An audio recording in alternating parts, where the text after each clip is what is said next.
Huli ka! Ay, itlog niyo, sir!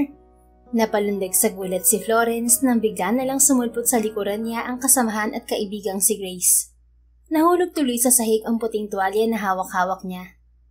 Ano ka ba? Magkakaroon naman ako ng sakit sa puso nang dahil sa iyo eh. Inis pa niyang sabi. Bakit pa kasi inaamoy mo yung tuwalya ni Sir Faizan? Tumikwas ang nguso ni Florence. Inaamoy ko lang naman kung nagamit na ba niya o hindi pa. Dadalhin ko na kasi sa laundry room ang mga labahin eh. Ay sus, kunwari ka pa. Matagal ko nang alam na type mo si Sir. Umamin ka na kasi, Florence. Nanunod yung wika ni Grace. Oy, hindi ah. Hindi totoo yan. Kandabali ang leeg ni Florence sa pag-iling bago ito tinalikuran. Halika na nga't marami pa tayong gagawin. Siya nga pala, bakit nandito ka? Hindi ka naman dito nakatoka, hindi ba? Pag-iiba niya ng usapan. Ngunit sadyang mapang-asar lang talaga si Grace. Hindi nga ako nakatoka rito dahil sinadya ko lang alamin kung anong ginagawa mo. Ngayon alam ko na. Kaya pala tuwang-tuwa ka nang ikaw ang i-assign ni Sir dito sa kwarto niya, ha? Kumindat ito at sinundot pa siya sa tagiliran na kanya namang ikinaigtad. Oy, si Florence, pumapag-ibig na. Ewan ko sa'yo. Halika na nga. Nagpatiunan na siyang lumabas ng silid para hindi na siya nito kulitin pa. Matagal nang naninilbihan bilang chambermaid sa resort ng pamilya Abraman sa San Fernando, La Union si Florence. First year college pa lang siya noong magtrabaho roon at dito niya kinukuha ang pangtusto sa kanyang pag-aaral hanggang sa makapagtapos siya ng kursong accountancy. Board exam na lang ang pinaghahandaan niya. Pinili niyang mamuhay malayo sa ina dahil sa mapait na nakaraan na naranasan niya mula sa stepfather. Kahit pa sinabi ng ina niya na hiwalay ng mga ito ay namalagi pa rin si Florence sa resort. Dahil doon siya naging masaya at walang problemang iniisip.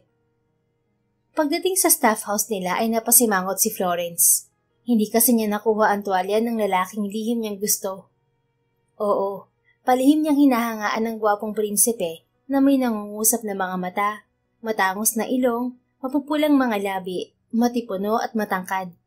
Ang totoo'y 3 tuwalya na nito ang palihim niyang kinukuha. Pang-4 na sana yung kanina. Ang kaso, napurnada dahil kay Grace. Last na talaga sana yun, dahil baka mahalata na ni Faizan ang mga nawawala nitong tuwalya. Mapagbintangan pa siyang magnanakaw. Pasalampak siyang naupo sa higaan niya at kinuha ang kanyang diary. Isinulat niya roon ang mga kaganapan sa araw na yun. Saka siya muling tumayo para bumalik sa trabaho. Nakasalubong naman niya si Faizan sa hallway. Florence, pakidala nga ito sa kwarto ko. Utos ni Faizan sa kanya. Matatas itong magsalita ng Tagalog dahil Filipina ang ina nito at ang ama naman nito ay Bruneian. Yes, sir.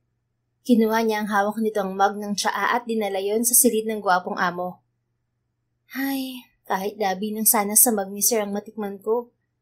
Ilalapat niya sana ni Florence ang mga labi sa mug nang maalalang hindi pa siya nagtutoothbrush. Diyos ko, nahihibang na talaga ako. Bulong niya at ibinaba na ang mug. Agad siyang umayo sa pagkakatayo dahil may narinig siyang mga yabag na papalapit. Si Faizan yun. Thanks, Florence. Sige, go back to work na. Nakangiti nitong wika. Walang anuman, sir. At tumalikod na siya rito patungo sa pinto ng kwarto nito. Hay, ang bait talaga niya. Kahit sa tono niya halatang walang pumamataas. Kinikilig na wika ni Florence sa isip. Florence. Napatigil siya at kagyat na humarap dito. Yes, sir. May ipag-uutos pa po ba kayo? No, I just want to ask. Nakapagtapos ka ng accountancy, di ba?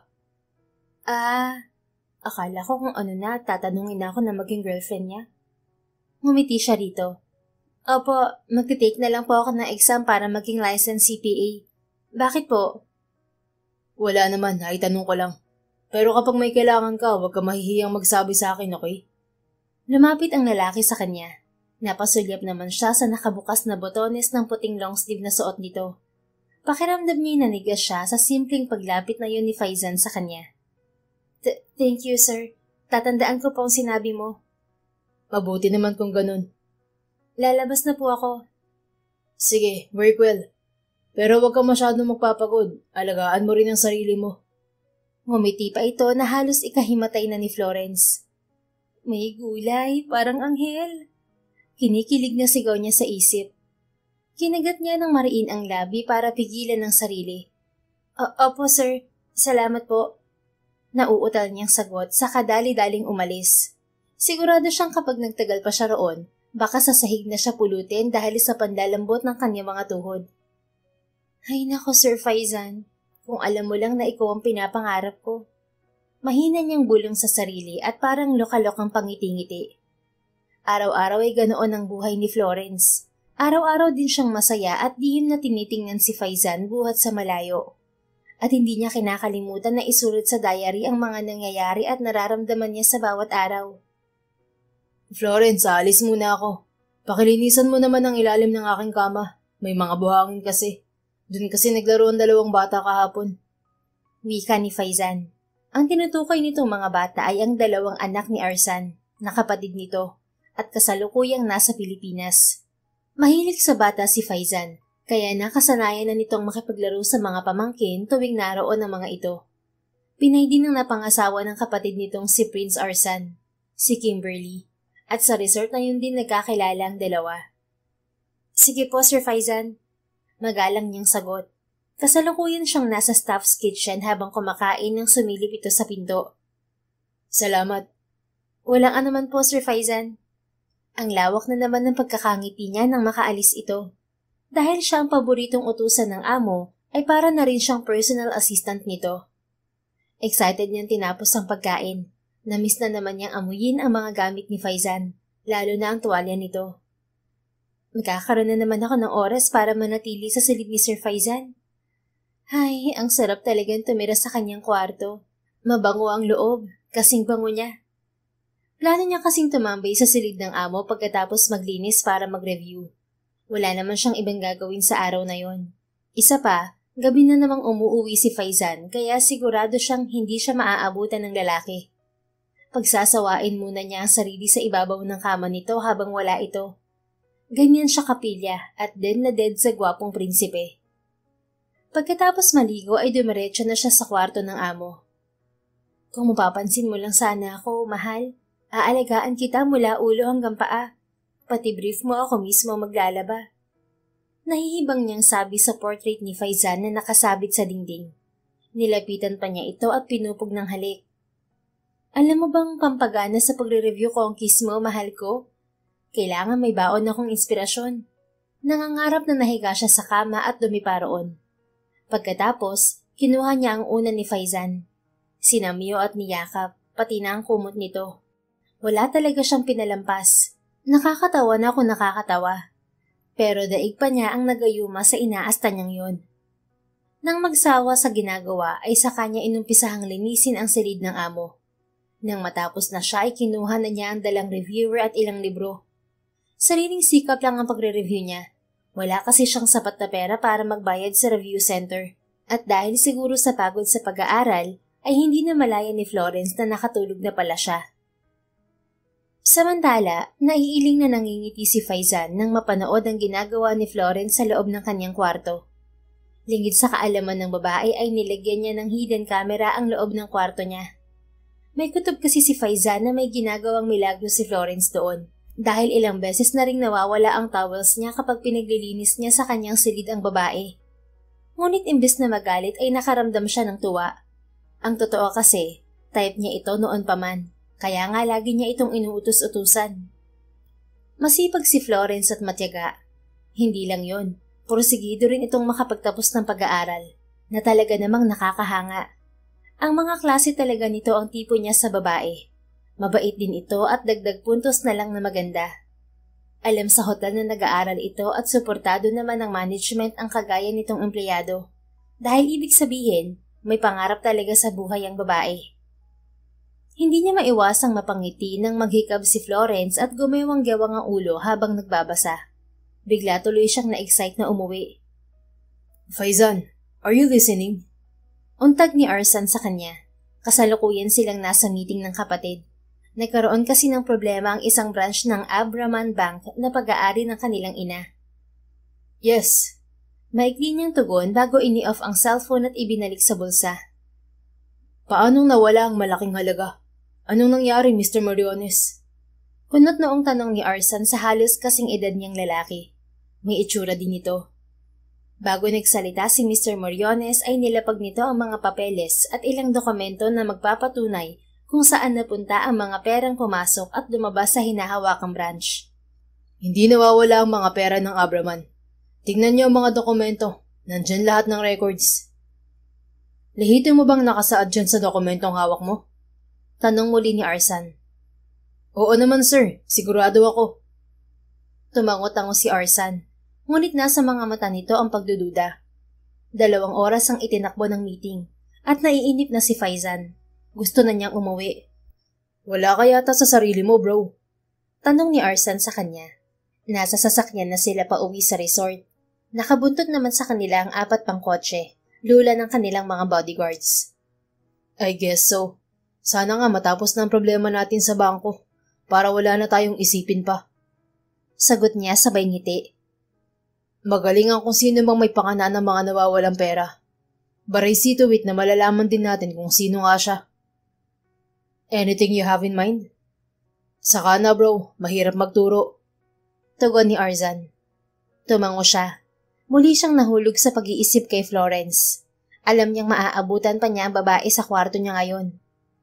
At hindi nga siya nagkamali. Nabungaran niya si Florence na kampanteng natutulog. Dala siguro yun ng pagod at puyat. Nilapitan niya ito. You really captured my attention. Ang lakas ng loob mong matulog dito sa kwarto ko. Parang hindi ka natatakot.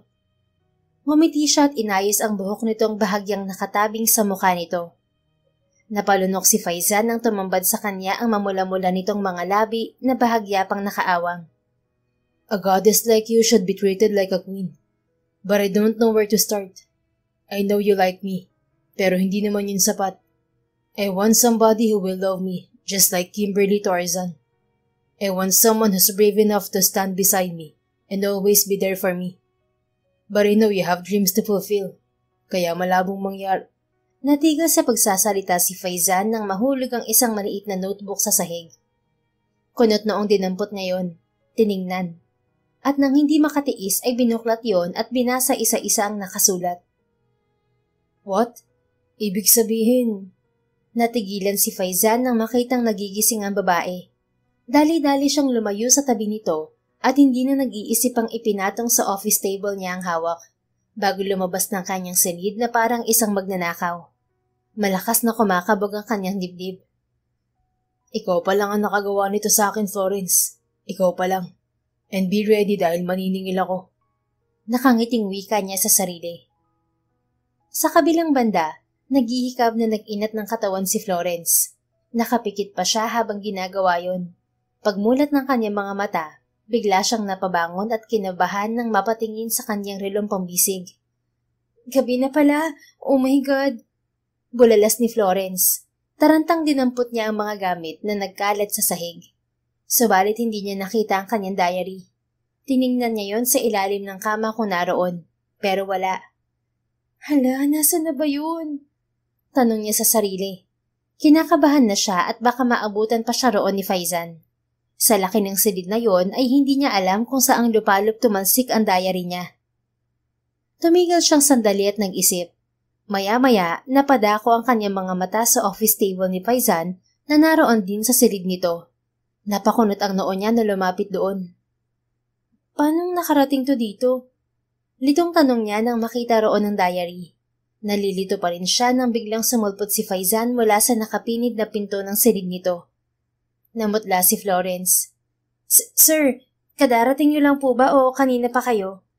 Nauutal niyang tanong sa amo. Patay, lagot ako. Mahinang bulong niya sa sarili at napayuko na lang. Gising ka na pala. Sa halip na sagutin siya ay wika nito. Nakagat niya ang pang-ibabang labi. Huli ka ngayon, Florence. Pasensya na po. Nakatulog ako dito sa kwarto mo. Nakatulog ka ba ng maayos? Napatunghay siya. Eksaktong nagtama ang mga mata nila. Opo. Maayos naman po ang tulog ko. Pasensya na po ulit, sir. Hindi ko napigil ang antok ko. Nag-review po kasi ako. Pag-amin niya, wala na rin namang rason para magtago pa. Ayos lang naman. Tumingin to sa may balcony ng hotel. Tanaw roon ang madilim na karagatan. Pumapasok din ang mabining hangin sa loob ng kwarto ng lalaki dahil nakabukas ang balcony. Kaya bahagya siyang gininaw. Sir, aalis na po ako. Paalam niya kay Faizan. Sandali, Florence. Napatigil ang dalaga sa ginawang paghakbang at muling napalunok. Napapikit siya ng mariin dahil sa hiya.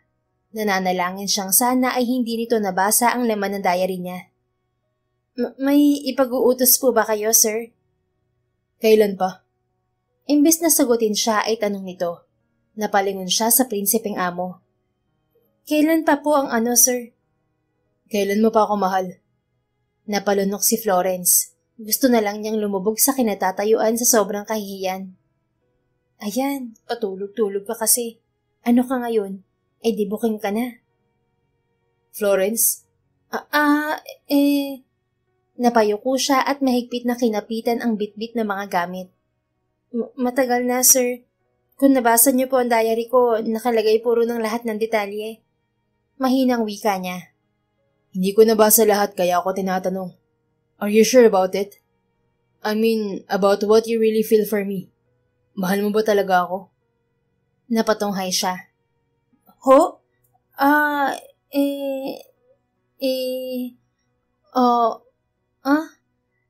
Mali siyang napayuko. Kapag kaharap talaga niya ang binata, puro oo na lang ang nasasambit niya. Hindi niya makayang tingnan sa mga mata ang kaharap, para kasi siyang hindi makahinga. Lord, patawad kung ako ay makasalanan, pero gusto ko talaga si Sir, kaya lang hindi ko alam kung anong sasabihin ko.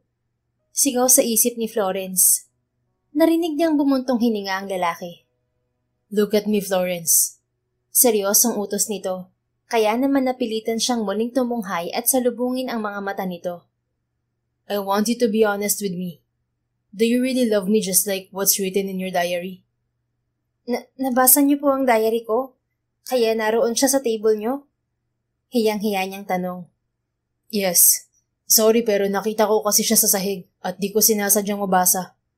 So, totoo ba yung nakalagay doon? Baka magalit kayo, sir. Baka rin mawalan ako ng trabaho. At bakit naman ako magagalit sa pagsasabi mo ng totoo? Isa pa, bakit ka rin mawawalan ng trabaho? May ginawa ka bang masama? Mayroon, sir. Ang mahalin kayo. Bawal po yun dahil empleyado lang ako rito at boss ko kayo. Hindi dapat na... Nanlaki ang mga mata ni Florence sa sunod na ginawa ni Faizan. Dahil bigla na lang siya nitong kinabig at siniil ng halik sa kanyang mga labi. Nabitiwan niya tuloy ang mga bitbit niya at kumalat yun sa sahig. Marahang gumalaw ang mga labi ni Faizan na para bang nananantya. Hanggang sa kalaunan, tumugo na rin siya rito. Ilang segundo ring nanghinang ang kanilang mga labi bago siya pinakawalan ng lalaki. Do you understand now what this is? Tanong nito. Umiling siya. Hindi niya mahagilap ang tinig. Para bang naglaho yun ng tuluyan dahil sa ginawa nito. This means girlfriend na kita. Ano ho? Bulalas niya. Napangiwi ang lalaki. Para kasing kampan ng tumunog ang dating ng boses niya. Sorry sir, kayo naman kasi bakit nanggugulat kayo? At ako pa ngayon ang sinisi mo. Natatawang wika nito. Nagsalubong ang mga kilay ni Florence. Pinaglalaroan niyo ba ako, sir? Dahil ba sa napaamin niyo ako kaya kayo ganito? Huminga siya ng malalim. Unti-unti nang umuusbong ang inis sa dibdib niya. Mahal ko kayo, Sir Faizan. Totoo yun. Pero ang gawing biro ang nararamdaman ko, hindi naman po yata yun tama. Akala ko pa naman iba kayo sa mga lalaki dyan. Pero kagaya rin pala nila kayo na mapaglaro. Nawala ang ngiti sa mga labi ni Faizan. At sinong may sabing pinaglalaruan kita? Seryoso ako sa sinasabi ko, Florence. I want you to be my girlfriend. Hindi kumukurap nitong wika. Matagal niyang pinagmasdan ng lalaki. Binabasa niya sa mukha nito kung totoo ba ang sinasabi nito. At narealize niyang hindi nga ito nagbibiro. Bakit ho? Tanong niya. Anong bakit ho? Kailangan pa bang questionin kapag gusto mo ang isang tao? Gusto niyo ako, sir? Namilog ang mga mata ni Florence. Do I look joking right now? Hindi siya nakasagot. If I tell you that I like you since before, would you question that also? Oo, paano naman kasi ako maniniwala sa inyo? Hindi naman lumalagpas sa pagiging empleyado ang turing niyo sa akin. That's because I want to respect you. At isa pa, hindi ako marunong mandigaw. Takot akong i-reject mo lang ako. Pag-amin nito. Ho? Bakit ko naman gagawin yun sa isang gwapong katulad niyo? Tapos crush ko pa. Bumalik ang ngiti sa mga labi ni Faizan. Talaga? Gwapo ako? Nakagat niya ang labi sa katabilan. Gwapo at mabango, sir. Kaya nga nagustuhan ko kayo. So, are we clear now? Girlfriend na ba kita? Teka lang, sir. Hindi ba talaga kayo nagbibiro? Florence? Tila nauubusan na ng pasensyang wika nito. Sige na nga ho. Pero wag muna nating sasabihin sa kanila. Nagsalubong ang mga kilay nito. Why? What's wrong? Kumibot-kibot ang kanya mga labi. Baka po kasi kung anong isipin nila tungkol sa akin. Baka isipin nila na gold digger ako. Mahinang tugon ni Florence. At bakit naman? Wala naman tayong ginagawang mali. Basta po, sir. Atin-atin lang muna to. Napahagod ang lalaki sa batok nito. Fine. But just because you wish for this. Pero kung akong tatanungin mo, hindi naman kailangan pang itago kung anong meron tayo. Salamat po, sir. Kinagat niyang ibabang labi at tulalang napatitig sa kawalan habang nakangiti. Nag-uumapaw kasi ang kilig sa dibdib niya. Kami na ni Sir Faizan. Kami na ni Sir. Sa wakas nagbunga ang mga panalangin ko. Thank you, Lord. The best ka talaga. Natigil siya sa pagde-daydreaming. Nang tignan niya ito, hawak na nito ang mga gamit niya. Madali yung kinuha ni Florence sa kamay ni Faizan. Salamat, sir. Sorry. From now on, don't call me sir. And stop using po at opo.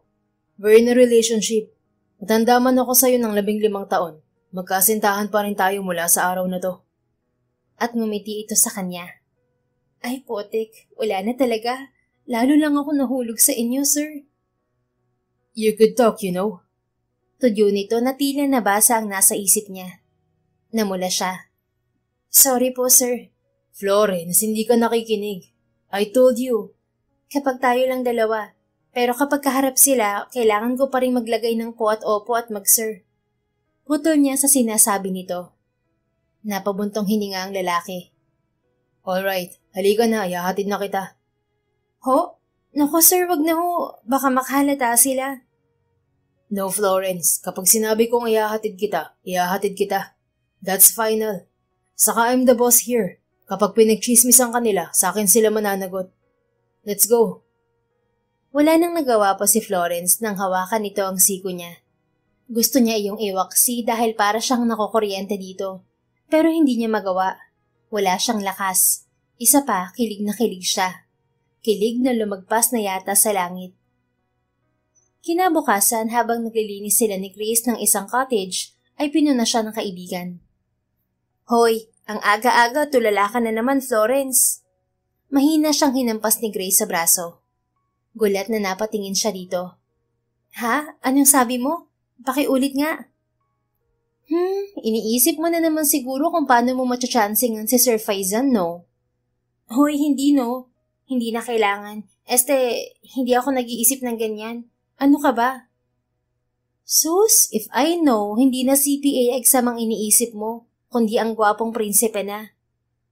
Ewan ko sa'yo, Grace. Maglinis na nga lang tayo. Iwas niya at baka madulas pa siya kapag kinausap niya ng kinausap ang matabil na kaibigan. Nang nagdaang gabi, halos hindi nakatulog si Florence sa kaiisip sa naganap sa kanila ni Faizan. Paulit-ulit niyang tinatanong ang sarili kung sila na nga bang talaga.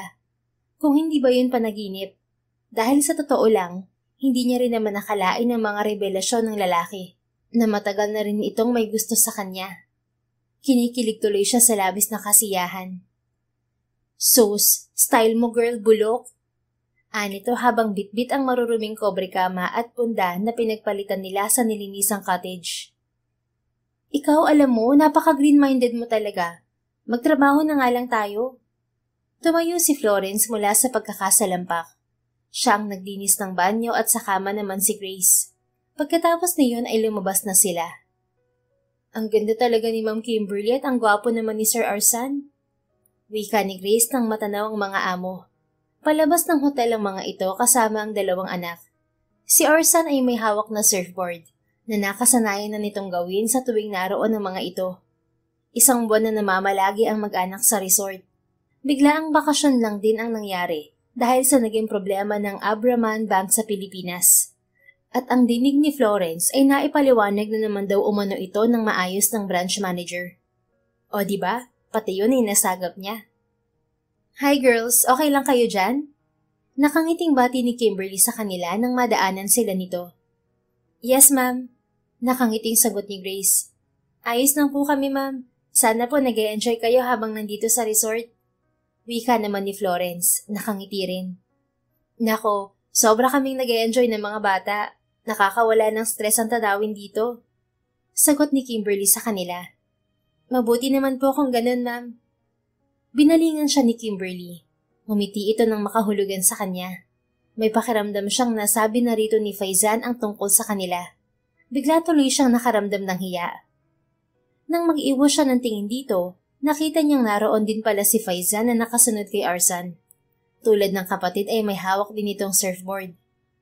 Pakiwari ni Florence ay nag-slow motion ng lahat, lalo na nang tumapat ito sa kanya habang nakangiti. Kilig na naman siya na may halong kaba. Oh my God, ang aking prinsipe! Bulong niya habang tulalang nakatingin kay Faizan. Huwag kayong masyadong magpapagod. Sabi ni Faizan na binalingan pa si Grace, bago muling ibinalik ang tingin kay Florence. Pakakasalan pa kita. Dugtong ng lalaki na pabulong lang. Ngunit nagpabilis ng tibok ng kanyang puso. Nakagat niya ang labi. Okay lang ako, sir. Sanay naman ako sa trabaho. Sige ho. Nagmamadaling sagot niya sabay talikod. Nauna na kasi sa kanya si Grace at kakaiba na rin ang ibinibigay na tingin sa kanila ng mag-asawang Kimberly at Arzan. Sa pagmamadali niya, muntik pa siyang madapa. Ay! Napalingon sa kanya si Grace. Ayan ang napapala ng mga hindi tumitingin sa dinadaanan. Nakita lang si Crush na taranta na. Buti hindi ka nasubsob, kung hindi bangas ka. Huwag mo nang dagdagan ng kahihiyan ko, Grace. Nakasimangot niyang sagot. Ay sus, kasi naman no, trabaho munang atupagin natin at mamaya nang mangarap dyan. Hindi na sumagot si Florence. Dali-dali siyang naglakad patungo sa storage room upang ilagay roon ang mga ginamit sa paglilinis. Para siyang teenager na hindi maintindihan kung naiihi o ano sa kilig. Sana hindi siya nagbibiro nang sabihin niyang pakakasalan niya ako. Dahil kapag tinanong niya ako ng "Will you marry me?" ay duwagan ang isasagot ko. Bubulong-bulong niyang wika sa sarili at masiglang nagtrabaho. 8:00 ng gabi nang matapos si Florence sa pagpapalit ng mga kobre kama sa mga cottage. Dumaan muna siya sa reception area para mag-log out nang makita niya roon si Faizan at mukhang siya ang inaabangan nito. Good evening, sir. Bati niya kay Faizan. Medyo nahihiya pa rin siya rito. Hi, ginabi ka na. Mahina nitong wika. Ang dami ko po kasing ginawa, hindi ko namalayan na gabi na pala. Hindi ba sabi ko sa'yo na huwag ka masyadong magpakapagod? Kinagat ni Florence ang pang-ibabang labi at napalingon sa paligid. Wala namang nakatingin sa kanila. Ayos lang naman ako, sir. Kayo po, kumusta ang araw niyo? Fine. I just missed you. Namula ang mukha niya sa sinabi ni Faizan. Bumilis ulit ang pagtibok ng kanyang puso. Hindi kasi siya nito hinihiwalayan ng tingin. Sige sir, mauna na ako. Paalam niya kay Faizan. Okay. Ang akala niya maiiwan ng lalaki sa lobby, pero sumunod ito sa kanya. Ano pong ginagawa niyo? Tanong ni Florence nang saglit itong tingnan. Naglalakad. Papiloso pong sagot nito. Napailing na lang siya at hindi na nagsalita pa hanggang sa malapit na sila sa staff house. Florence. Sir? Napatigil siya sa paglalakad at hinarap to. Go to my room after you shower. Bakit po? Out ko na po, hindi ba? Parang sirang tanong niya. May mangilan-ngilan na kasing kasamahan niya ang nakatingin sa kanila. Just do what I said. At tumalikod na ito. Napatango na lang si Florence at inihatid ng tingin ng lalaki. Nang mawala ito, Dali-dali siyang nagtungo sa kanyang silid sa staff house at naligo. Nagpabango siya at isinuot ang kahit mumurahin ay maganda namang damit. Mas lalong lumabas ang perpektong hugis ng kanyang katawan at pinalutang din yon ng angkin niyang kagandahan. Ang buhok niyang mahabay hinayaan niya lang na nakalugay. Ni hindi na siya naglagay ng kahit ano sa kanyang muka dahil mas gusto niyang ipakita kay Faizan na maganda siya kahit wala siyang ayos. Parang may pakpak na bumalik si Florence sa lobby. Nagulat pa siya nang makita si Faizan sa labas ng elevator at mukhang hinihintay talaga siya. Good evening, sir. Bati ng ilang empleyado ng resort kay Faizan. Habang siya ay tahimik na sumakay ng elevator at pumwesto sa likuran. Pumasok din ito at tumabi sa kanya. Napayuko siya ng pasikreto nitong hawakan ng kamay niya. Tumingin siya sa lalaki at nahihiyang ngumiti. Kagat-labi naman itong tumingin sa kanya habang nakangiti rin. Napakagwapo talaga nito at ang hot pa. Hindi rin halata sa mukha ang edad nito. Pagdating sa 37th floor ay sabay silang lumabas nang magkahawak pa rin ng mga kamay. Panay ang pagtitig ni Faizan sa kanya. Hanggang sa makarating sila sa silid nito ay hindi pa rin siya nito hinihiwalayan ng tingin. Ano po bang gagawin natin dito? Kinakabahang tanong niya. Dahil kung hihilingin ng lalaki na lumagpas sila sa limitasyon, baka ora mismo ay pumayag siya. Yun ang ikinakatakot niyang mangyari. Humarap sa kanya ang lalaki. Treat this as our first date, mahal. At binuksan nito ang pinto ng silid nito. Come. Aya nito sa kanya. Kinakabahang tumuli si Florence sa loob at nagulat siya nang may nakahandang table for two doon. May kandila sa gitna ng lamesa, katabi ang isang pumpon ng pulang rosas. Dim ang paligid kaya mas naging romantic ang ambience. Tahimik siyang pinaghila ni Faizan ng upuan. Salamat. Mahinang wika niya. Talagang pinaghandaan ng lalaki ang dinner nilang yon dahil may wine pa. I didn't know if you will like the food. Wika nito bago binuksan ng stainless na nakatakip sa mga pagkain. Tumingin si Florence doon. Bigla siyang natakam nang makita ang malapad na steak. Hindi naman ako pihikan sa pagkain. Ngumiti si Faizan. Mabuti kung ganun. Kinuha nito ang plato niya at ito na mismo ang naghiwa ng steak para sa kanya bago yun muling ibinalik sa harapan niya. Now that's it. Thanks. Nagsimula silang kumain habang nagkakwentuhan at marami pa siyang nalaman tungkol sa lalaki. Do we really need to hide our relationship, baby? Tanong nito habang nasa may balcony sila at umiinom ng wine. Huminga siya ng malalim. Mahal kita, pero natatakot ako sa kahihinatnan nito. Bakit naman? Mayaman ka at mahirap lang ako. Madaling iisipin ng mga tao na inakit lang kita, lalo at malaki din ang age gap natin. Malungkot siyang tumingin sa malayo. Si Faizan naman ang napabuntong hininga at hinawakan ng kamay ng kasintahan. Mabigat sa dibdib niya ang makita itong malungkot at nag-aalala. Florence, hindi ba't sinabi ko na sa'yo na hindi ka dapat nagpapadala sa mga sinasabi nila? Alam naman nating pareho kung ano ang totoong nararamdaman natin sa isa't isa. At wala silang karapatang husgahan yun, lalo na kung mahal mo talaga ako. Hindi rin nila ako madidiktahan kung sino ang dapat ko mahalin. I love you, simple as that. Kahit na, wala pa rin ako maipagmamalaki sa'yo sa ibang tao. Oo at nakapagtapos na ako, pero hindi pa rin yun sapat. Kaya nga nagsusumikap ako mag-review para makapasa sa board exam. Marahan niya itong kinabig at niyakap. You don't need to prove yourself to me, mahal. Kilala na kita noon pa man, at alam ko ang mga pagsusumikap mo para lang maiangat ang iyong sarili. And that's enough for me. Hindi sumagot ang babae, nanatili lang itong nakayakap sa kanya. If you really wanted to hide our relationship, then I respect your decision. Pero wag na wag mo akong pipigilan na sabihin sa pamilya ko ang totoo. Tumango ito. Nasabi mo na nga, hindi ba? Natawa si Faizan. Yeah. At kapag hindi ako nakatiis, I'll let people know kung sino ka talaga sa buhay ko. Forget about proving yourself. Ang gusto ko, gawin mo kung ano makapagpapasaya sa'yo. Just do whatever you want to do for yourself and not for other people. Wala naman silang ambag sa buhay mo eh. Ito naman ang natawa. Oo na. Nag-usap pa sila hanggang sa lumalim na ang gabi. Noon lang na-realize ni Faizan na kapag kasama niya si Florence ay nakakalimutan niya ang lahat, kahit ang oras. At hindi na niya mahintay pang ipangalandakan sa lahat ang relasyon nila. Dahil hindi lang naman pagiging magkasintahan ang gusto niyang mangyari sa kanila. He wanted to spend the rest of his life with her. Sigurado siya roon. Ang tanong lang, kung sigurado ba talaga si Florence sa kanya? Matuling lumipas ang mga araw.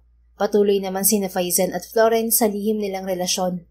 Although may mga langilan nang nakapapansin niyon, pero itinatanggi pa rin yun ni Florence at hinahayaan naman ito ni Faizan. Ayaw niya kasing bigyan ng isipin pa ang kasintahan, lalo pat isang linggo na lang ay mag-e-exam na ito. Hi Faizan, how are you? I'm glad to see you here. Masiglang bati sa kanya ni Kelly, isa sa mga VIP guest nila at palagi naroon sa hotel and resort. Humalik pa ito sa pisngi niya. Nagulat siya sa inasta ng babae dahil nasa di kalayuan lang si Florence, sa may swimming pool. May inaasikaso itong isang grupo ng kababaihang guest doon at alam niyang nakita nito ang ginawa ni Kelly. Hi, it's nice to see you again. Tiningnan niya si Kelly at bahagyang umiti rito. Well, maganda naman kasi dito sa inyo kaya hindi nakakasawang balik-balikan. Dumikit pa sa kanya ang babae. Halatang may gusto ito sa kanya base na rin sa malalakit nitong mga titig. Mataktik ang lumayo ng bahagya si Faizan. Oh, thanks for that compliment. I hope you enjoy your stay here. Sa sulok ng kanyang mga mata ay sinusundan niya ang bawat kilos ni Florence. At hindi nakaligtas sa kanya nang sadyaing patirin ito ng isa sa mga babaeng guest na inaasikaso nito, habang bitbit ang isang tray na may lamang mga baso. Nadapa si Florence, kasabay ng pagkakabasag-basag ng mga baso sa gilid ng pool. Ano ba yan? Bakit naman lalampalampa ka? Ganyan ba kayo dito? Hinahayaan lang ng management niyo ang isang kagaya mong tatanga-tanga? Dapat sa mga kagaya mo inaalis sa trabaho. Hindi ka efficient na empleyado. Litanya ng babaeng pumatid dito. Nako, pasensya na po. Medyo nadulas lang po ang paa ko. Pasensya na po ulit. Paulit-ulit na hingi ng paumanhin ni Florence at agad na pinulot ang mga nagkayat na bubog. Hindi pa rin pala nagbabago ang isang yan. Akala ko tinanggal mo na siya noon. I remember her. Siya yung nakasagi sa akin dati kaya nahulog ako sa pool. Ani Kelly. Ang tinutukoy nito ay noong madulas ito sa gilid ng pool at mahulog. Eksaktong padaan sa tapat nito si Florence. Sa kahihiyan ay sinisino ito sa Florence. Pero may mga nakakitang kasamahan ng babae sa totoong nangyari at ipinagtanggol ito. I'm sorry Kelly, but I have to go. Hindi na hinintay pa ni Faizan na sagutin siya ng babae. Agad siyang nagtungo sa kinaroroonan ni Florence at walang sabi-sabing hinawakan ito sa kamay. Sir, nagulat ito at piniksi ang kamay na hawak niya. Napatingin pa ito sa mga nakapaligid sa kanila na nakikiusyoso na. Muli itong yumuko at pinulot ang mga bubog. Let's go, Florence. Mahina pero may diing wika niya. Tapusin ko lang ho ito, sir. Kung ano man pong ipag-uutos niyo, sa iba na lang po muna. Papalitan ko po kasi ang mga inumin nila. Sagot nitong patuloy sa ginagawa. I said let's go. Hindi kumilos ang babae. Kaya inis na napahila mo siya sa muka at tiningnan ang mga babaeng guest. Partikular ang pumatid rito. May I know your name? Tanong niya sa babaeng natigilan saglit, bago nakuhang umiti ng matamis. Ako? Sanya, why? You'll date me ba? Maarteng wika nito at impit pang tumili kasabay ng hagikikan ng mga kasama nitong halatang kinikilig din. No, but from now on, I'm banning you from coming here to my resort. Parang kulog na wika ni Faizan. What? Why? Wala naman akong ginagawang masama. Nanlalaki ang mga matang wika ng babae. Yes, you are. Nakita ko ang lahat. Sinadya mong patirin si Florence. And I can't let someone like you, a bully, roaming around my resort. Baka pati ibang guest madamay sa'yo. Now pack your things and go. I don't want to see your face when I get back here. At binalingan niya si Florence na pansin niyang umiiyak na. Hinawakan niya ito sa kamay at hinila patayo. Let's go. Wika ni Faizan sa nakayuko pa ring babae. No sir, please. Hayaan niyong tapusin ko muna ang... No, Florence. And I can't let this happen again. Tumingin sa kanya ang babae sa nagtatanong na mga mata. Everyone. May lakas niyang wika. I just want you to know that Florence is my girlfriend. At kung sino man ang manakit sa kanya, lalo na ang mga rinig kong pinag-uusapan siya ay aalisin ko sa trabaho. At sa mga guest na bully, hindi ko nahayaan pang tumuntong pang muli sa resort ko na to ang mga paa nyo. Maliwanag ba? Tiningnan niya si Florence. Namimilig lang ang mga mata nitong nakatitig sa kanya at hindi makapagsalita. Now they know who you are. Wala nang mangingimbi pang saktan ka. Sabi pa niya bago ito kinabig at niyakap. Napaiyak ng tuluyan si Florence sa dibdib niya. Shh, it's done now. Wala ka nang dapat na ikatakot pa. Malumanay niyang wika.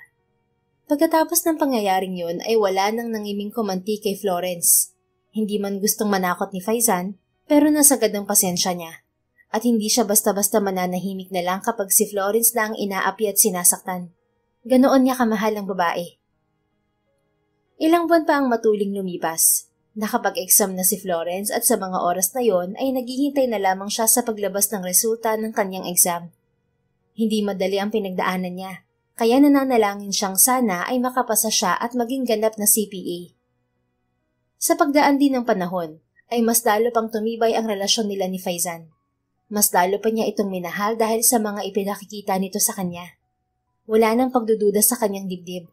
Ang takot doon ay pinawi na rin ni Faizan at pawang kasiyahan lang ang ipinalit. Nagtatrabaho pa rin siya sa resort. Hindi naman nag-iba ang tingin ng kanyang mga kasama sa kanya. Mas hinangaan pa nga siya ng mga ito dahil hindi raw siya kagaya ng ibang babae na nang magka-boyfriend ng mayaman ay akala mo kung sino na. Siya pa rin daw ang nakilala ng mga ito na mabait at nakatuntong pa rin ng mga paa sa lupa. Florence, tawag sa kanya ng kaibigang si Grace. O bakit? Sagot niya habang nasa banyo ito at umiihi. Bilisan mo dyan, bilis! Kinalampag pa nito ang pinto ng banyo na halos ikawasak niyon. Oo na, heto na. Bigla tuloy umurong ang ihi ko. Sandali lang. Reklamo niya sabay bukas ng pinto at busangot na lumabas doon. Siguraduhin mo lang na magandang sasabihin mo dahil kapag ako nagkasakit sa bato, ikaw ang sisisihin ko, Grace. Ano ba yun? Si Sir Faizan. Ha? Bakit? Anong nangyari sa kanya? Agad niyang putol sa sasabihin nito at nagpatiunan ng lumabas. Ang kaba sa kanyang dibdib ay hindi niya maipaliwanag. Hoy, teka lang. Hindi ko pa nga nasasabi ang sasabihin ko para ka nang sasabak ng gera. Pigil nito sa kanya.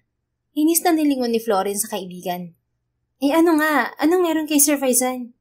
Sus, iba na talaga kapag inlababo, nasisira ang ulo. Kantsaw nito. Ako, Grace, tigilan mo ha. Nawala ang ihi ko dahil sa'yo. Tumawa ito. Oo na, ito na. Pinatatawag ka niya. Punta ka raw sa may dalampasigan. Naroon siya at nagsisurfing. Napakunot ang noo niya.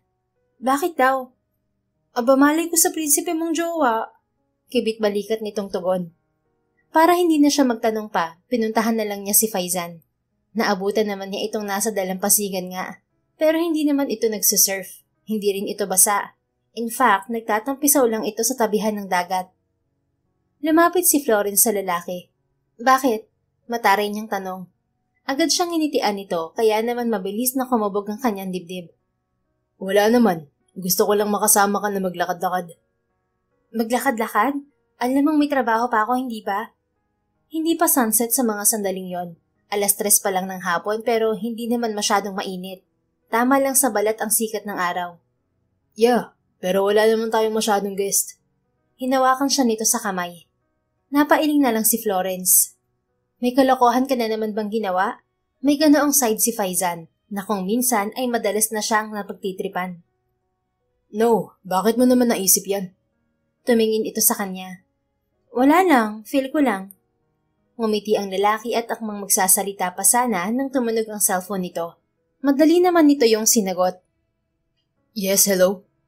Pinakinggan nito ang nasa kabilang linya at kitang-kita ni Florence kung paano nang stop ang mga mata nito.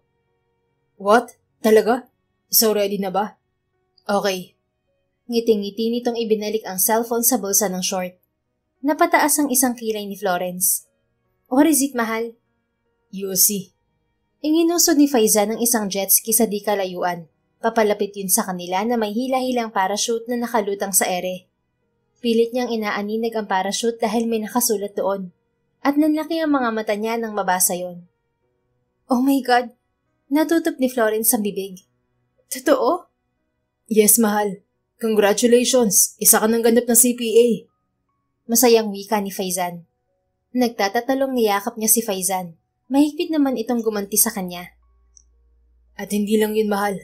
May isa pa akong sorpresa sa'yo. Malambing na sabi ng binata.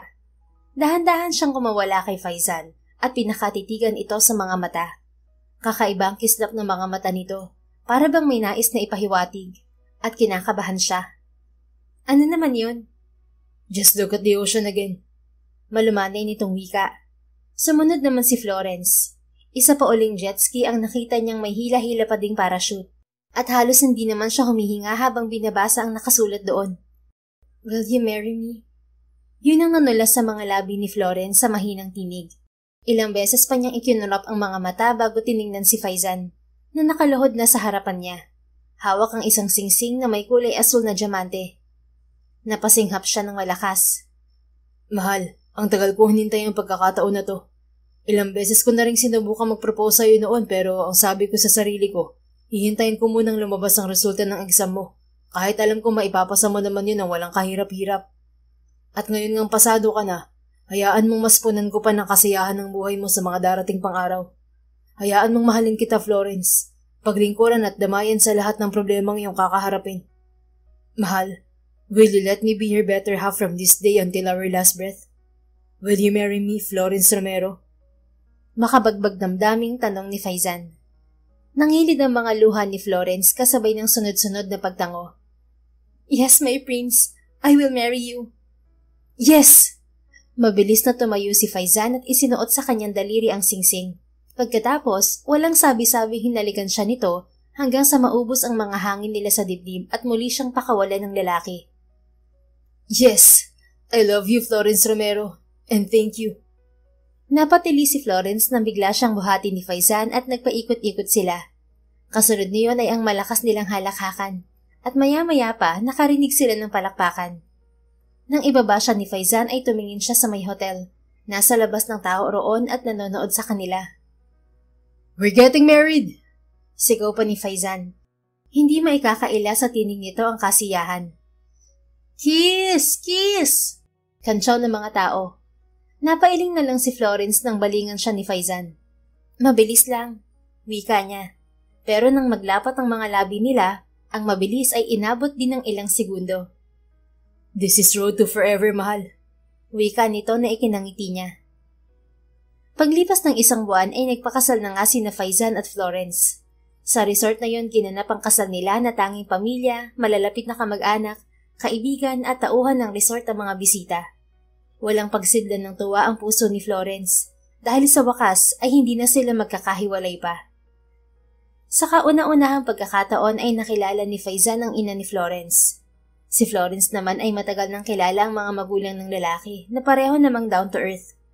Wala nang masasabi pa si Florence sa sinapit ng buhay niya kung hindi ang walang hanggang pasasalamat sa poong may kapal dahil umaapaw ang biyayang ibinigay nito sa kanya. Mahal, nabanggit ni Mami nung tumawag siya na ililipat na sa iyo ang ownership ng Abraman Bank. Sabi ni Faizan sa kanya habang kumakain sila ng agahan. May sarili na silang bahay malapit lang din sa hotel and resort.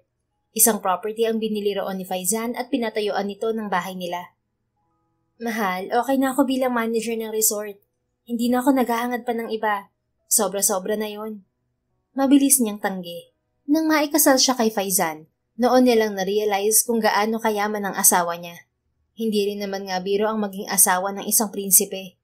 Minsan, nalulula na lang siya dahil kahit hindi niya kailangan, kusang binibili ng asawa niya para sa kanya. Pero mahal, gusto ni Mami na ipagkatiwala ang Abraman Bank sa'yo. Kayang-kaya mo yun dahil nakapagtapos ka ng accountancy at may tiwala kami sa'yo.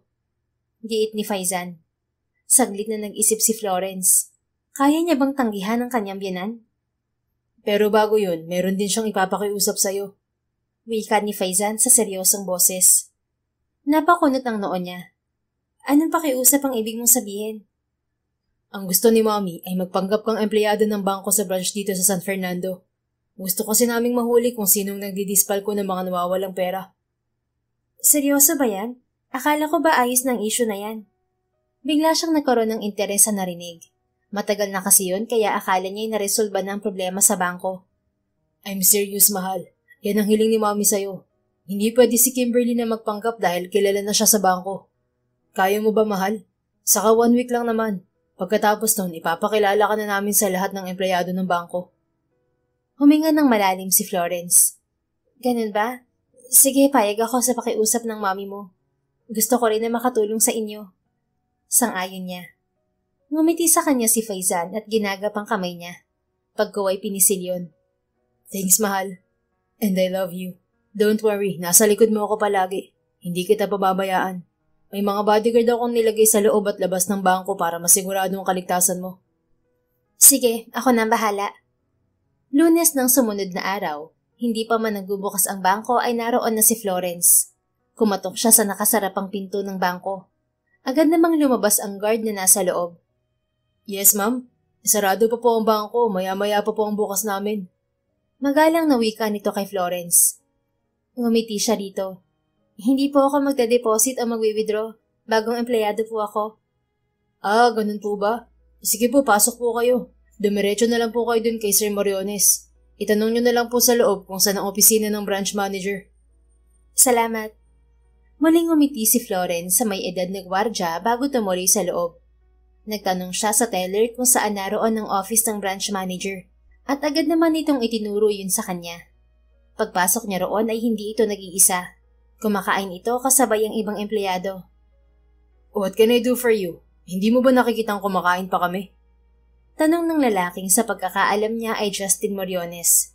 Kasing edad lang ito ni Faizan. Kiming ngumiti si Florence dito. Good morning, sir. And I'm sorry to interrupt your breakfast. I'm Florence Romero po. Nagaling po ako sa main branch at dito daw po muna ako sa inyo for 1 week. Magalang na pagpapakilala niya. Kunot noong tumingin si Justin Moriones sa ibinigay niya ritong resume. May recommendation letter pa yon mula sa main branch ng bangko.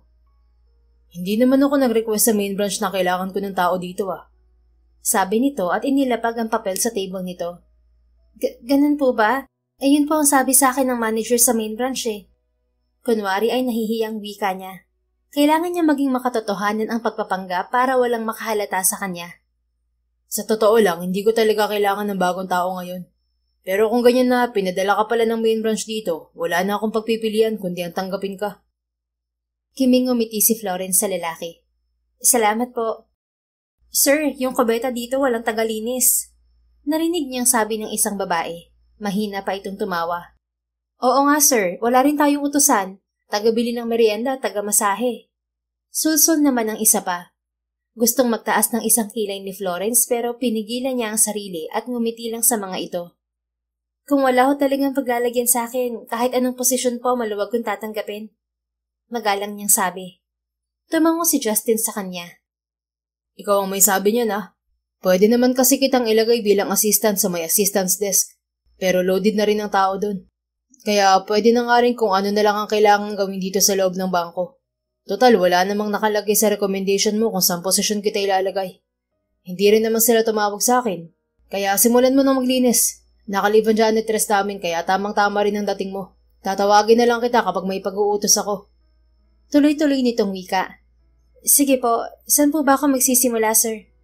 Sa toilet, masyadong madumi kadiri gamitin. Hindi yata naglilinis ang matandang janitress dito. Singit ng teller na may name tag na Abby.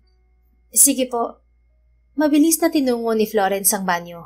Napangiwi pa siya dahil marumi nga iyon. Hay, buhay.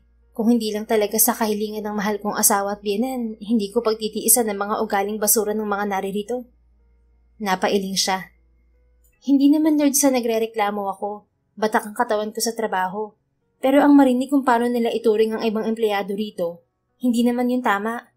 Aba, itinuro kaya sa akin ng aking asawa na wag magpapaapi sa iba at wag ring mga api.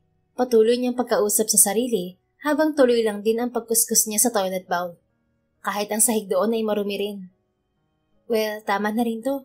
Kapag nahawakan ko na ang pamamahala rito, alam ko na ang gagawin ko. Tumango-tango si Florence. Mabilis niyang natapos ang paglilinis. Nagtaka pa ang isang teller sa bilis niyang kumilos nang pumasok ito sa banyo. Wow para ka lang si The Flash kung kumilos. At in fairness, malinis.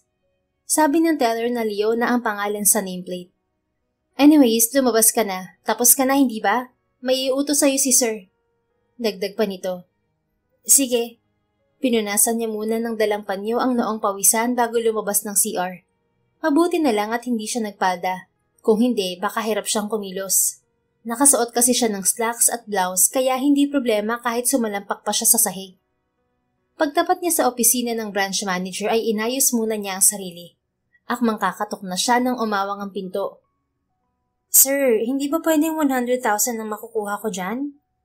Malambing ang tinig na tanong ng babaeng kasama nito sa loob. Wag muna ngayon, mahahalata na tayo niyan, Abby. Sabi ni Mr. Moriones. Pero malinis naman po tayong trumabaho eh. Hindi na yun mahahalata sa itaas. Sabi pa ni Abby. Kahit na, maigi pa rin yung nagdodoble ingat. Sige sir, pero next month ha? Oo naman, basta sasabihan na lang kita kapag pwede na. May tinatapos pa akong report about fake investment para may palusot ako kung sakaling maghanap sila ng nawawalang pera. Baka kasi biglang dumating ang magkapatid na Abraman, mahirap na. Saka yung USB, ingatan mo. Sagot ni Justin Moriones. Bingo, kayo pala ang salarin ha? That's good. Mukhang hindi ako magtatagal na taga-kuskus nyo ng kubeta. Wika ni Florence sa isip at mahigpit na naikuyom ang palad. Oo naman sir, inilagay ko yun sa vault para hindi nila makita. Ang vault na tinutukoy ni Abby ay naglalaman ng mga importanteng dokumento o bagay na ipinagkakatiwala ng mga kliyente ng bangko. Good. Sige na, back to work na. Mabilis na lumayo si Florence sa pinto nang makitang palabas na roon si Abby. Nakunwari siyang galing pa lang sa banyo. Sir, may ipag-uutos daw po kayo? Tanong niya kay Mr. Moriones pagkakatok niya. Oo, magpapabili ako ng kape. Sa mamahaling coffee shop dyan sa may harap. Utos nito at kumuha ng pera sa sobre sa ibabaw ng table. Agad naman na tumalima si Florence. 10 kape ang pinabili nito at pamerienda daw sa teller. Ganoon ang nangyari sa maghapon ni Florence. Nalaman niya rin na halos alilain ng mga may matataas na katungkulan ang mga gwardya at janitress doon. Kaya naman nagingit-ngit siyang umuwi ng bahay. Pagod na pagod siya sa buong maghapon. What happened to your hands, mahal? Saka ang suot mo, bakit marumi? Tanong agad sa kanya ni Faizan nang salubungin siya nito pababa niya sa kotse. Napailing siya. I need to sit down first. Yeah, of course. Halos buhatin siya ng asawa papasok sa kanilang bahay. Agad siya nitong inakay sa sofa at pinaupo nang nasa loob na sila. Wait here, ikukuha lang kita ng tubig. Dali-daling tinungo ng kanyang asawa ang kitchen.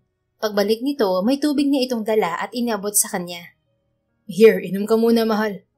Mabilis niya yung kinuha at inisang lagok ang laman, bago ibinaba ang baso sa center table. Parang gusto ko ng pagsisihan na pinagpanggap kitang tauhan sa bangko, wife. You look so tired. I'm sorry. Apologetic na wika ni Faizan. Ngumiti siya rito. No worries, mahal. For better or for worse nga, hindi ba? Kaya ang problema mo, problema ko na rin. At hindi ako hihinto hanggat hindi ko nalalaman ng lahat. Anong ibig mong sabihin, mahal? Ikinuwento ni Florence ang mga nangyari sa bangko, pati na ang mga nadiskubre niya. Sinasabi ko na nga ba, sa tingin pa lang ni Arza noon kay Moriones, alam kong siya mismo ang gumagawa ng anomalya sa bangko. Saad ni Faizan nang makatapos siyang magkwento. Kaya wag ka mag-alala, kakalap lang ako ng iba pang ebidensya para mapagbayad siya sa mga ginagawa niya. Gusto ko ring baguhin ang sistema nila ron. Ayaw kong apak-apakan nila ang mga nasa maintenance at security. Hindi porket may mga pinag-aralan sila, akala mo kung sino nang makaasta. Aba, hindi yata uubrang ganun sa akin. Litanya ni Florence. Kung tutuusin, sila ang parang mga walang pinag-aralan sa ginagawa nilang pagnanakaw sa pera na hindi kanila. Nangiti naman ng kanyang asawa. I know you would do that. Ngayon pa lang palagay na ang loob kong nasa mabuting kamay ang mga tauhan ng Abraman Bank. That everyone will be treated fairly. At yan ay dahil sa inyo, mahal. Ikaw ang nagturo sa akin na hindi dapat itinuturing na iba ang mga empleyado. May pinag-aralan man o wala, dapat pantay-pantay lang ang tingin sa kanila dahil pare-pareho lang din namang nagtatrabaho ng marangal. Isa pa kung wala sila, hindi uunlad ang isang negosyo, kaya dapat lang natin silang pahalagahan. Niyakap ni Florence ang asawa. Wow, you really learned a lot, and I'm grateful for that. Of course, magaling yatang magturo ang asawa ko. At panakaw niyang hinalikan ito sa mga labi. So how's the resort? Ikaw naman ang magkwento. Napahagalpak ng tawa si Faizan. Let's talk about that sa dinner natin. Maghahayin na ako at ikaw naman magpalit na muna. Sagot nito. Sige. Maingat siyang hinilin ng asawa patayo. Tumuloy siya sa kwarto nila. Habang si Faizan naman ay sa kusina. Wala pa silang katulong sa bahay dahil wala pa naman silang anak. At lagi din naman silang nasa trabaho. Kaya kung sino ang mauuna sa kanilang umuwi, ito ang nagluluto. Pagbaba niya, nakahanda na ang lamesa. At kagaya ng nakagawian nilang mag-asawa, nagkwentuhan sila habang kumakain. Hindi nagsasawa sa ganoong senaryo si Florence. At kahit kailan, ay hindi niya pagsasawa ang makipagkwentuhan sa asawa kahit pawala yung katuturan dahil mahal na mahal niya ito at alam niyang ganoon din ang asawa sa kanya.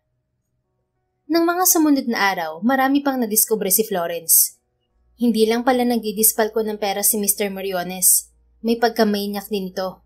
At nang malaman ni Faizan na muntik siyang gawan nito ng masama, galit na galit ito. At ora mismo ay gustong ipakulong si Mr. Moriones. Pero sinabi ni Florence sa asawa na maghintay lamang ito dahil malapit na yung mangyari. Araw ng Sabado. Yun ang araw ng pagpapalit ng bagong may-ari ng Abraman Bank.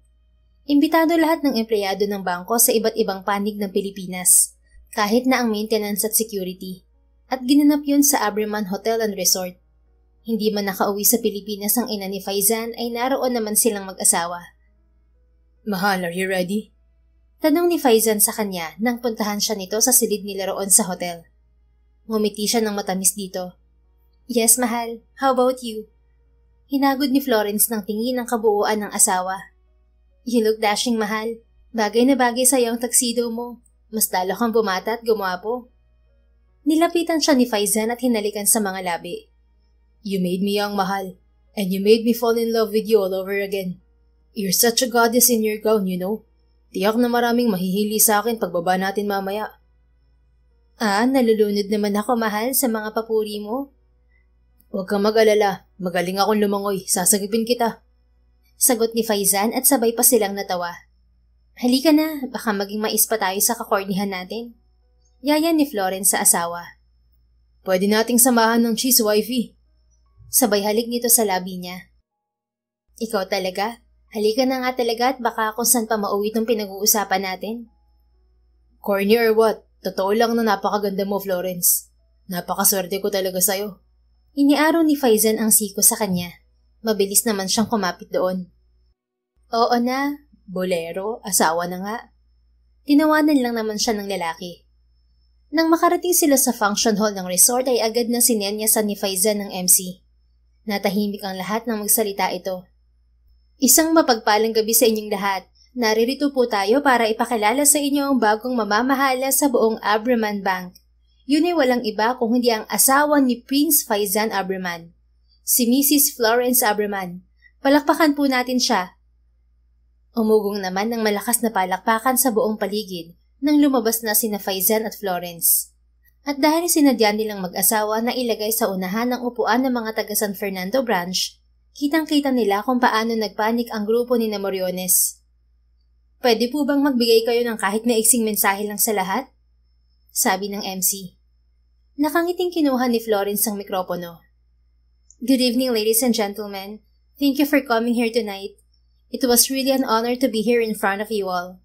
Asahan niyo na sa mga susunod na araw ay maraming pagbabagong magaganap sa loob ng Abraman Bank, especially the San Fernando branch. At kapag sinabi kong marami, babaguhin natin ang sistemang nakaugalian na ng ilan. Ito ay para manatiling pantay-pantay ang lahat ng empleyado ng Abraman Bank. At sa ilalim ng pamamahala ko, asahan niyo mangingibabaw ang mga boses niyo. Yun lamang po at maraming salamat. Mahabang wika niya sabay ngiti at abot ng mic sa asawa. And by the way, we have a surprise for the San Fernando branch. Sabi naman ni Faizan. Lihim na napangiti si Florence nang makita kung paano pagpawisan si Mr. Moriones. Lalo pa itong pinagpawisan nang makitang bumaba sila ng makeshift stage. Are they ready? Bulong ni Florence kay Faizan. Yes, mahal. Signal ko lang ang hinihintay nila. Napangiti si Florence at mas lumapad ang ngiti niya nang makalapit sila sa table ni Mr. Moriones. Tarantang tumayo ang mga ito. Mr. Moriones, we've met again. Inilahad ni Faizan ang kamay sa lalaki. Tinanggap nito yon na nanginginig. I'm sure you already know my wife. She's Florence, Mrs. Florence Romero Abraman. Napasinghap ang lahat sa revelasyong yun ni Faizan. Sina Leona at Abby ay hindi makatingin ng diretso sa kanilang mag-asawa. Mrs. Abraman, I didn't know. Kandaotan na wika ni Mr. Moriones. Ngumiti si Florence ng matamis dito. And I'm sure you also didn't know that I knew everything. What do you mean, Mrs. Abraman? Sumenya si Faizan sa mga pulis na naroon na agad lumapit sa kanila. Nang tingnan nito si Mr. Moriones, nawala ang ngiti sa mga labi nito. Naging para na itong malamig na yelo kung makatitig. Mr. Justin Moriones, you were under arrest for embezzlement. You have the right to remain silent.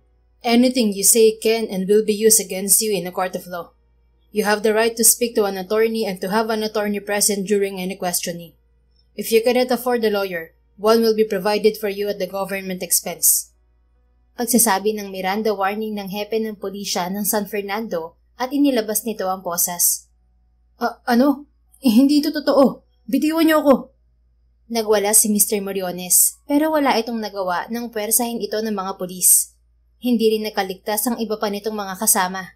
Dinampot din ang mga ito ng mga pulis.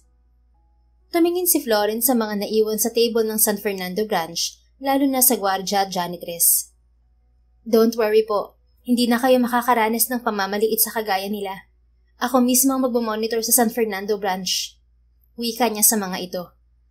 Maraming salamat po, ma'am. Wika ng gwardya sa kanya. Wala pong anuman. Sige po, enjoy the night.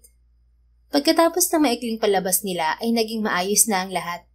Natapos ang gabing yon na masaya ang lahat, lalo na ang mga empleyado ng Abraman Bank. At syempre pa, masaya rin silang mag-asawa. Mahal, tawag ni Florence sa asawa habang nasa banyo siya. Ano yun, mahal? Sandaling sumilip si Faizan sa pinto ng banyo. Ngumiti siya habang nakatingin sa refleksyon nito sa salamin. What is it? Tuluyan nang pumasok si Faizan sa loob ng banyo. I have a gift for you. Gift? Bakit? Hindi pa naman natin anniversary ah. Hindi ko pa rin birthday. Ayaw mo ba? Malambing niyang tanong. Niyakap siya nito mula sa likuran. Of course, gusto ko. Ano ba yun? May pretty wife. Matamis siyang ngumiti rito bago ipinakita ang kanyang hawak-hawak. Matagal yung pinagmasdan ni Faizan bago nito naunawaan ang ibig sabihin. You mean, magiging tatay na ako, mahal? Hindi makapaniwalang tiningnan siya nito. Sunod-sunod na tumango si Florence. Yes, mahal. Magiging tatay at nanay na tayong dalawa. Oh God! Walang sabi-sabing niyakap siya ni Faizan ng mahigpit. Oh my God! Thank you! Thank you! Paulit-ulit nitong hinalikan si Florence sa gilid ng kanyang lieg, bago siya binitiwan at pinagkatitigan sa mga mata. Larawan sa buong mukha nito ang kasiyahan. Hindi rin nakaligtas sa kanya ang pamumuo ng mga luha ng mister.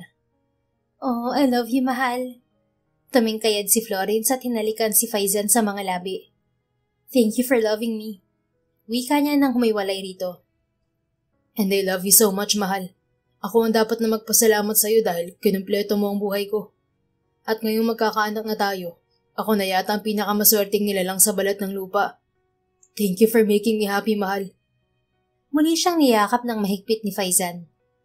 Mula noon ay naging mas maasikaso pa si Faizan sa kanya.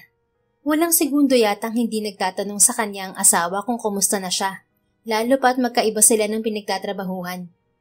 Subalit nang sumapit na ang kabuanan niya ay tinatigil na siya ni Faizan na magtrabaho. Palagi na lang siya nitong isinasama sa resort, na gustong-gusto rin naman niya, dahil mas masaya siya kapag nasa resort. Marami kasing alaala ang resort na yon. Doon sila nagkakilala at nagsimulang magmahalan. Maayos na ang buhay ni Florence sa piling ng kanyang asawa. Minsan, pumupunta sila sa bansa ni Faizan para gampanan ang tungkulin nito bilang ikalawang prinsipe. Kapag natatapos na ang tungkulin nito roon, ay bumabalik na sila sa Pilipinas dahil sa mga negosyo ng pamilya Abraman na tungkulin ni Faizan na palaguin at pangalagaan. Hanggang sa iniluwal na ni Florence ang isang malusog na lalaking sanggol at pinangalanan nila itong Harzan. Present doon ang buong pamilya ni Faizan. Kahit naabala ang mga ito sa Brunei, ay naglaan talaga ang mga ito ng oras para sa bagong miyembro ng kanilang angkan. Naging okay na rin ang relasyon ni Florence sa kanyang ina. Ang pagdating ng anak nila ni Faizan ang mas nagbigay pa ng lubos na kasiyahan at kahulugan sa kanilang buhay. Kontento na sila at habang tumatagal ay mas lalo pa nilang minamahal ang isa't isa. The End. Kung nagustuhan mo ang istoryang ito, please don't forget to like, comment, and share it with your friends. Your support really makes a difference. Thank you and see you sa ating next story. Keep safe and be blessed.